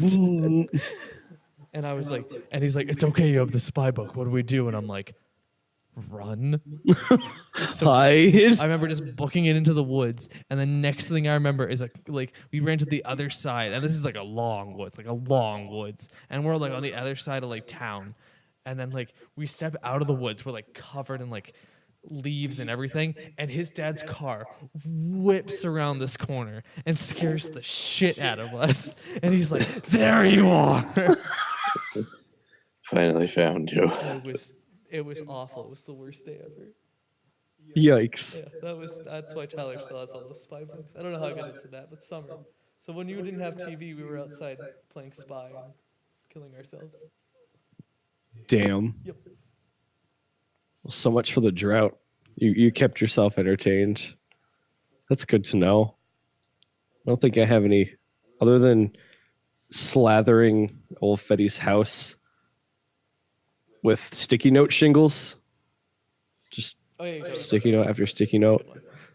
We didn't really get into obnoxious wow, I forgot what the word for that is. Property damage. Yeah. Yeah. Well, Adam was an idiot. We didn't smash property or womp norb. But Tyler number B. How do you beat the heat when it comes to your favorite media shriveling up in the desert sun? Well, since I don't know, I'm one of the few people in the world that seems to realize that, you know, the games that come out this year aren't the only games to play, and generally throughout the year I end up playing games I didn't get to over the past 3 or 4 years, so I always have a steady supply of games on hand. And I seem to forget that. I seem to forget that a lot of my friends have a really big backlog. Yep. I look over at my entertainment console and I'm reminded that I sell my games like constantly. You constantly sell your old games to buy new games. Because saving money. And I'm like, what games do I have on me right now? I think I've got, using all of my fingers and toes, not all of them actually. I don't have very many games, and I don't play on PC. The only game I played on PC was Guild Wars. I guess Undertale counts too, but like, her Undertale. But hey, that's good. You have something to do when there's nothing coming out. Good. Yep. You know what you could also be doing instead of playing games? Going to conventions. Have you been to any that aren't video game related? Like, have you been to an anime con or a Comic Con? Well, a while back, I went like exactly 7 years ago. To this day. Maybe. I went with a bunch of friends of mine to Anime Boston. Oh boy! Oh, that was the first convention I've ever gone to ever at that point. Okay. Grumble. Fill us in. Did you enjoy your stay? Did you cosplay? Oh no, I don't have the talent or the money or the patience. Oh come on! You must have at least one of the three. In that order. In that order. It's if anything from Anime Boston like appealed to you at all, you should give it a try, dude. I think you would enjoy it. I get that it's not for everybody, but you seem like the kind of dude who would enjoy cosplaying at least something. Yeah, you can get away. If Donkey Kong is in Super Mario Odyssey, and he's got a rad suit because he hangs out in New Donk City, I'd be like, we have to make the Mario Odyssey crew. You have to be I want to be Dapper Bowser. You can be Dapper Mario, and we'll have Nobi be a Dapper DK. Dapper Kong. Dapper Kong. Dapper Don. Dapper Don. that way Tyler number B can wear the sweet hat. Would love like those outfits that they had in the trailer just look awesome. They are really nice. They are sharp. I'll make it real weird for everybody. I'll wear the Peach costume and I'll be like, who do I pick? And then you take a selfie. Yeah. Then you reach I'm into the your rabbit. I pull off the costume, this really elaborate made dress and everything. I pull it off and I'm a rabbit. And then big old Dente gets arrested for attempted murder. I tried so hard. It was worth every second I put into that attempt. Whatever we do, we shouldn't do it in the summer. Because if it's anything I've learned, wearing anything extra thick, here's another meme for you, in the summer is asking for death. Oh, yeah. I remember the first time I'd ever gone to Kineticon. I was wearing Parappa the Rapper. That was a mistake. And that thing is made out of house insulation That was a and mistake. fleece. And the line was out the door, and I'm like, surely the wait will be worth it. And I put my costume on right as I got out of the car, and I stood in that heat. And then I was like, no, you can't take pictures of me. I'm leaking from my everywhere. Please don't. Oh, no, I'm so embarrassed. This con sucks. And that's when I went back and made revisions to that costume so that I didn't sweat as much. Ultimately, didn't help Just at all. gotta believe. You gotta believe in deodorant. He's the It doesn't- greatest rapper of our time. Deodorant. Deodorant. Dropping the sick beats. Wigga wigga. Shall shoot me. Nothing's gonna beat Baymax though. That was you leaked heat. Well, Baymax, I did him in the fall, but I never test ran him. So that was my own fault. But sitting in a room that was flooded with people back to back in a costume that had no ventilation and was made out of polyurethane foam. That little access port, you opened it up. It's just that.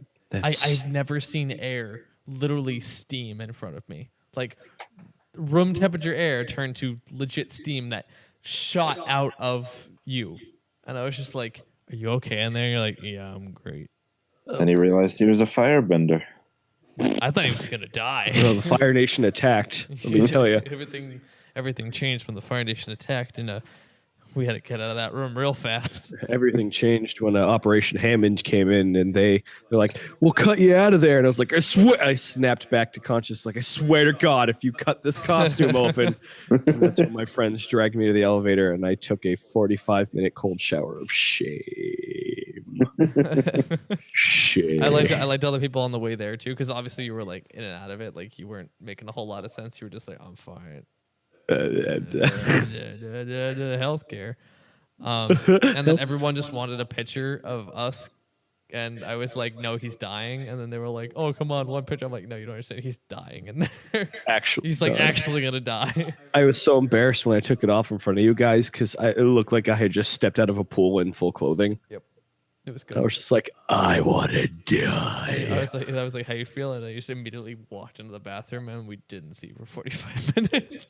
It was terrible, and I looked out the window of everybody having fun, and I'm like, that could be me. I fucked up. I decided to almost have heat stroke.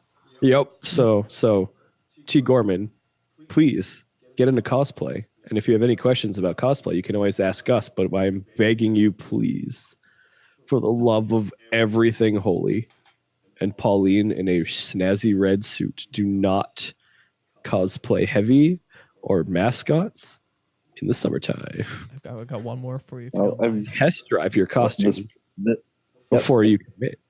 This PAX South, I realized that I apparently know a few cosplayers. Oh, did you go to PAX?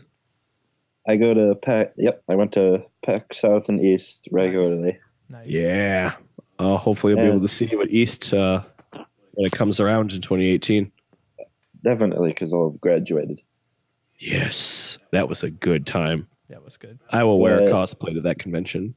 Since we're talking about cosplaying, two PAX, the second ever PAX South that happened was, first of all, I was like, first time traveling on my own, which is always fun. Indeed. Was it on a plane? Yeah. And although I'm not affiliated with it in a business capacity, I am a member of the community for the show Video Games Awesome. And every Well, usually PAX East and now PAX South, we have a big meetup I've never heard of them. where we meet the hosts of the I'd highly recommend them. Video games awesome. Yep, it's one of the few corners of the internet that's not poison. You mean it's not riddled with memes like this one? Yeah, You're calling us poison? I'm sad. but a bunch after the initial meetup outside of the convention center, we all went, like 100 of us or something. We all found a restaurant we could collectively go to, and we had dinner. And one of the people I was sitting with was, she cosplayed in like a professional capacity, and that it's her job, I think. Ooh. And her, again, not affiliated with her in a business sense, so don't sue me, but her I don't have the power. internet handle is Cosmic Empress, and On the Twitters and the Facebooks, just type that in and you'll find like a gallery of her stuff. But we're jotting this stuff down. We're learning. We are learning. CPU learn. But yeah, she told me that she cosplayed like as a living, which is something I'm very unfamiliar with, as I am with cosplay in general. And it was awesome, and we had a lovely conversation. When I learned a bit about that facet of conventions. And the next day I ran into her and her boyfriend, and she was dressed like Cloud, and it was awesome because she had the hair and the giant sword. And I'm like, this Good old is Claude. And last year, which was another friend of mine, he cosplayed as not just Papyrus, but Papyrus in a pirate costume. The type of the costume you think of in a play about pirates. And So like he threw it together at a thrift store. no, actually, it actually looked like something you'd see in Undertale, and I think he rigged the Papyrus mouth that it could actually move up and down. That's my jam. So That's the kind of thing I'm trying to learn right now. Because mascots are fun, but I want to be able to like. There's just something about the way that you can do that with the opposable jaws on the mascot heads that just lets you interact with people a little bit better. I'm not saying it's like in a furry sense, but like any character. Yeah. That you can do that. It's I don't know. It beats having a static head because like Parappa can't talk. You know what I mean? Like Baymax can blink, which gives him a little more personality, but the way Parappa is set up is just he's got the open mouth. That's it. I don't know. I think Teddy's the funniest because like you just have this dead, that dead ass stare, but the 1,000-mile stare. Like that is Teddy. Yeah, he's just like, hey. It's hilarious. I don't know. Well, like with DDD and Parappa, you want to express because that's how they get their character across. Right. So I'm trying to experiment with that sort of thing. And I want to go see if I can find photos of this guy's Papyrus because that would be awesome. Like I just learned how to do that with BoJack Horseman, and even then it's not perfect. I want to try to expand on that more. I think I could. Do you have their handle?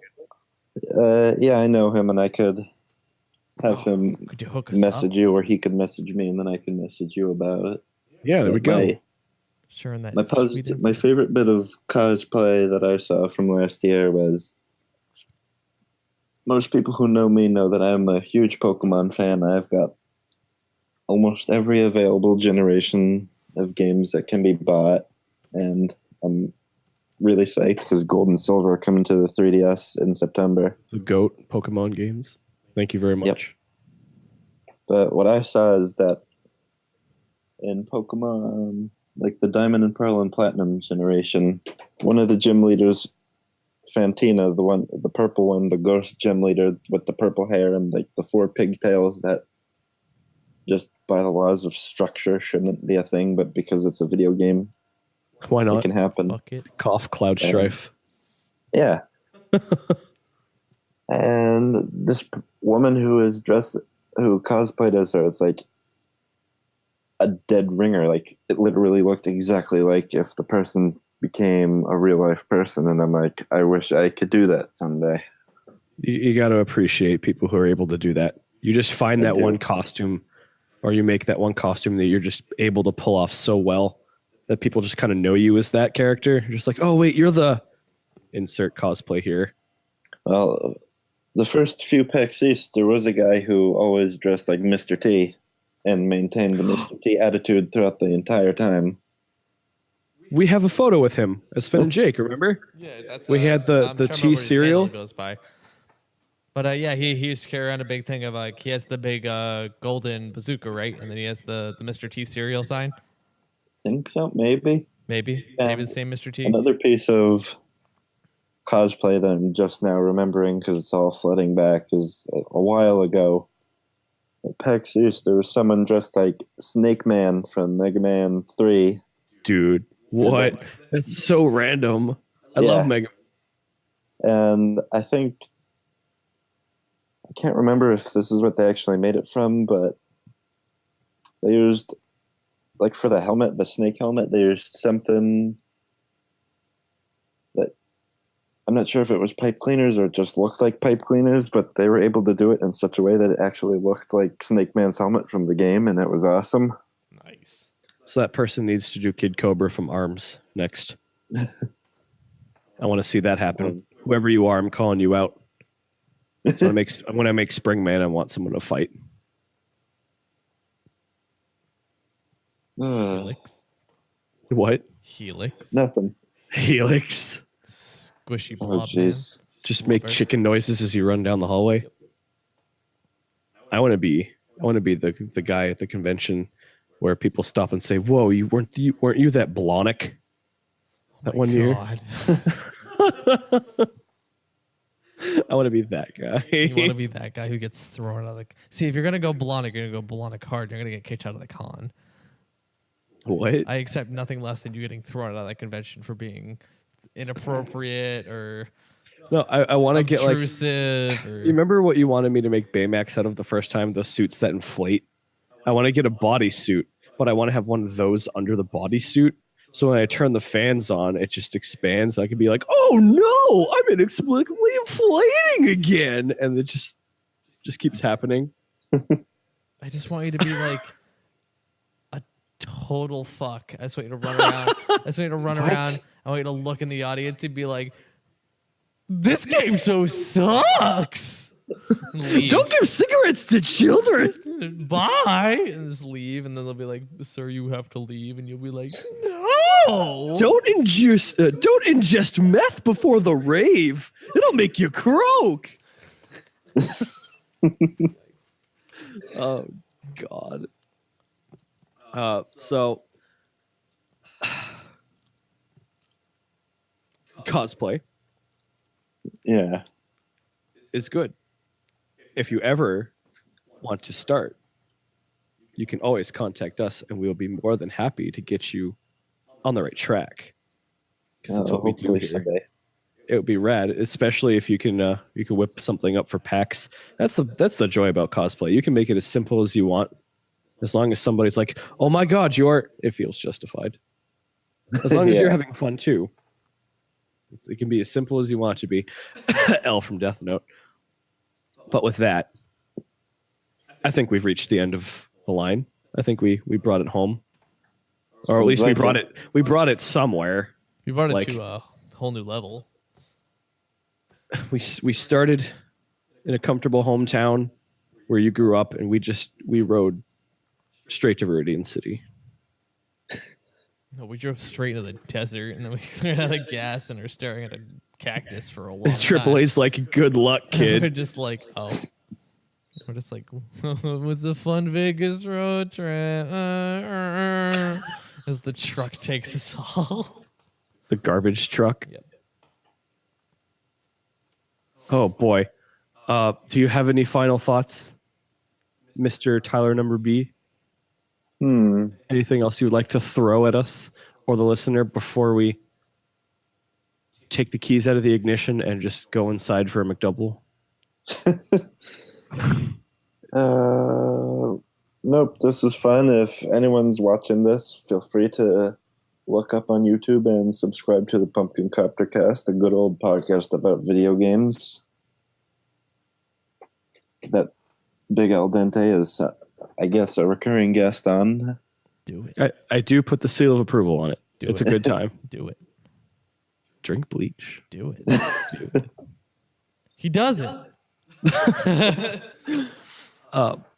But no, where else can they find you? If they like you here and they enjoy the Pumpkin Copter podcast, where are you on the social medias? Where else can our listeners find you? The only social media I use to any extent is on the Twitters at tgorman83, where I found it's a surprisingly... apparently through the magic of Twitter, I've become at least pretty good friends / acquaintances with a beloved game dev of mine. So I'm happy about that. Excellent. That's why I like Twitter. I love Twitter. Twitter's a good. Twitter's my Twitter's my jam. Twitter's home. It's like a Molotov cocktail. You throw it, Jesus. and you leave. And you wait. Yeah, you wait. You don't want to wait too long though, because then the stuff starts burning down. You don't want to be. You don't want to be the in the room. Then he does it. Then he does it. He does it again. What about you, Nobi?